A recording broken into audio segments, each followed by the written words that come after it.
News ফিডের Europe আমেরিকার কথা দেখতে দেখতে এবং এই রোবট শো দেখতেই চলে গিয়েছিলাম আজকে। কিন্তু আজকে আপনারা আমার পাশাপাশি জানতে পারবেন এখানের বাস্তব অভিজ্ঞতা কেমন। দেখেন তার অবস্থা দেখেন, কিন্তু তারপর এখানে কোনো হেজিটেশন নাই, কারণ সবাই এটাকে এনজয় করতেছে ফুললি। এবং এখানের এই গাছটা দেখেন, মনে হচ্ছে স্নোফল হইছে।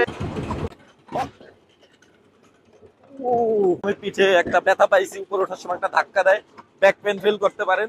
হাই এখান থেকে পুরো খালিশপুর ঝিলটা দেখা যায়। হ্যালো, খালিশপুর দেখা যায় এখান থেকে, ঠিক আছে। ওয়ান্ডারল্যান্ড পার্কেরও একটা সুন্দর ভিউজ। কেমন লাগছে? সেই ভাই সেই।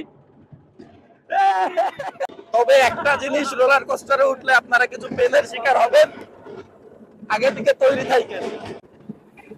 যদি আপনাদের উদ্দেশ্য থাকে এই কৃত্রিম স্নোফল দেখা, তাহলে আপনারা দুপুরেরটা তো দেখবেন এবং চেষ্টা করবেন রাতের স্নোফলটা দেখার জন্য, কারণ দুপুরের থেকে রাতের এই স্নোফলটা আরো বেশি সুন্দর। যদিও কর্তৃপক্ষ এই স্নোফলটা খুব ভালোভাবে ম্যানেজ করে, কিন্তু তাদের কিছু গাফিলতি তো থেকেই যায়। বিশেষ করে এই পানির প্রবলেমগুলো তাদের অবশ্যই পরিবর্তন করতে হবে। তাদের রোবট শোটা অনেক সুন্দর, বাচ্চারা এটা খুব এনজয় করে, কিন্তু এই রোবট শোটা খুবই অল্প সময়ের জন্য থাকে, যেটা আমি নিজে দেখেছি। এবং আপনারা যারা বাচ্চা নিয়ে যাবেন, অবশ্যই বাচ্চাদের কয়েক জোড়া কাপড় নিয়ে যাবেন, কারণ তারা এখানে অনেক বেশি এনজয় করতে পারে। তাদের জামা কাপড়ের জন্য একটা পর্যাপ্ত আপনার প্রিপারেশন অবশ্যই দরকার আছে। যারা বিভিন্ন রাইড উঠতে পছন্দ করেন, এখানে বিভিন্ন ধরনের রাইড আছে, নিজস্ব ঝুঁকি মেনটেন করে এগুলো উঠতে পারেন। এগুলোর টিকিট 50 থেকে 100 টাকার ভিতরে। অতঃপর এখানের অভিজ্ঞতাটা মোটামুটি সুন্দরই ছিল, আপনারাও আসতে পারেন। এত সময় আমি আপনাদের সাথে ছিলাম শফিকুল ইসলাম সাজিদ। আল্লাহ হাফেজ।